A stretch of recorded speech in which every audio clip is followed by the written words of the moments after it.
Yeah, I'm Waldo Krugell. I'm a professor of economics at the Northwest University. I'm keen on what's happening in the economic news and explaining it to people. I have a little podcast myself called the Economics Minute, and you can find it anywhere on the web. Awesome, great, fantastic. So the first question I want to ask you is what economical issues and what economical issues students and families should keep in mind going forward into 2023 and 2024?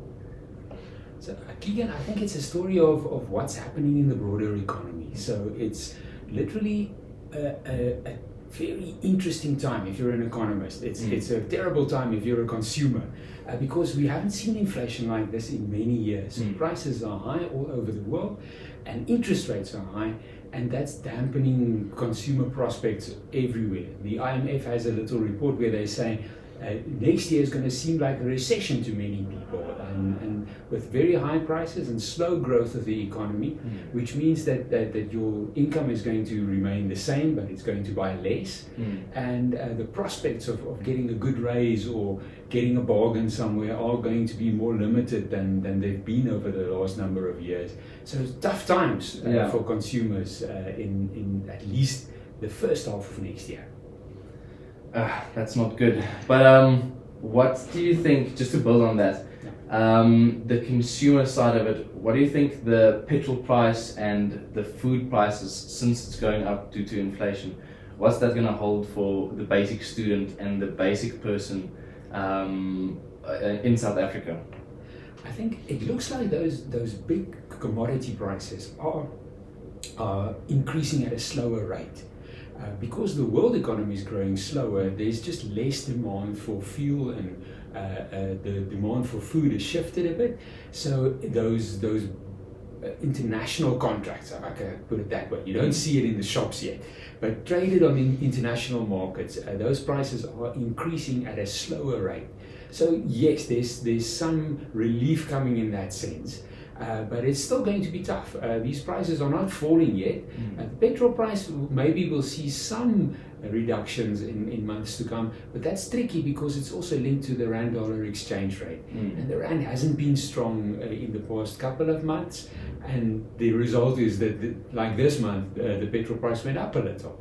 So I think households have to be really careful managing their spending and managing their budgets.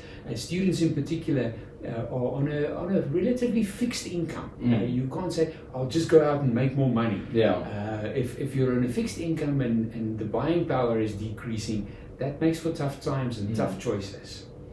No, I definitely agree with you. What basic saving advice do you have for students and families in general? I think the students are tech savvy, so they need to get an app for this. I think that there are loads of apps that helps you track your spending, which I think is a sensible way to do it. You can have those ones where you actually log stuff as you buy them. You keep your slips and you log them. That's a lot of trouble. And there are others that link up to your bank account that automatically pull through all the stuff that you tap for or swipe for, and that helps you to prioritize. If you know where the money is going, then it's in the easier next step is to say, I'm going to limit something, or I'm going to switch something out, or and I think at least that focuses the mind. Once you're there, then you can start making harder choices and say, are you going to ride share, or maybe go away less frequently, or look for specials, or start cooking your own stuff. There is a lot of sensible advice out there, but first you need to know how deep in trouble you are before you start making those changes. That's true. But I think the problem most students have is they I want to say use or they waste most of their money at the beginning of the month, and then as soon as the month goes on, the end of the month they've got nothing left. So I think that's true for many people. But I think the problem with students also is that there is everything's getting more expensive, and they don't really have the salary to buy the things they need. So they start buying things that I don't know, that they don't need. To kind of I don't know. Do you want to elaborate on that? I think it's difficult to make good choices all the time. It's almost like exercising your muscles. Now you're exercising your brain to make good choices and to make sort of frugal choices all the time. And once in a while you just lose control and you buy something expensive that you don't really need because you've been trying too hard to do the right thing. But there are ways to deal with that, and there are some excellent podcasts and free books on the internet that you can read, communities that you can become part of where that is a focus to say, I always joke with my own economics students and say, the hipsters, they've been ahead of the curve now. If you eat beans and ride a bicycle, your inflation rate looks different from the guy in the big bakkie crying all the time. So if you can make that lifestyle change and really buy into it, you could end up saving a lot of money in the process. No, that's awesome. I think that's great advice. My last question is, what long-term effects do you think the rising petrol price and food prices have on South Africans? Unfortunately, it's making them poorer. Not a lot of people can make extra money. So you're stuck with whatever money you're getting, and your buying power is less. And I think that's the reason why the Reserve Bank has to be strict about fighting inflation. There's another meeting coming up end of this month where they will probably increase the interest rate again. And you think, wow, people are already struggling. Why are you increasing the cost of their debt? It's the only way to fight that inflation. And you have to fight it, particularly for poor people, because they can't hedge against these increases in prices. They are basically struggling, and the only way to get out of this is to bring that aggregate rate under control.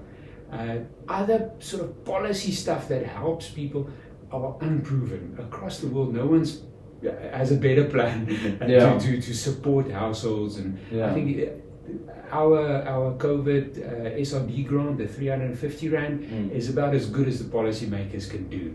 So those really unemployed poor people, they at least get something. But beyond that, there's no use waiting for policymakers. We have to figure it out ourselves. No, I definitely agree with you, and I think if we look at South Africa, we're not the only country at the moment struggling with these type of things. I mean, if you look at the UK, people are having to choose between having a warm household or food in their bellies. So, and I mean, it's the same problem here, except we don't have as cold winters. So, yeah, it's everywhere at the moment. No, absolutely, and I think in a way that helps a bit to realize this is not a South Africa only problem. The world is struggling with this, and the world is trying to find a solution for it. And at least if the stuff that you read from economics commentators, everybody's hopeful that by middle of next year there's going to be some progress made, and we could see interest rates coming down a bit and prices as well. So yes, hopefully without too many job losses. Hopefully. But yes, that's everything I have for you. Thank you very much. I really appreciate it. You're welcome. And thank you. Excellent.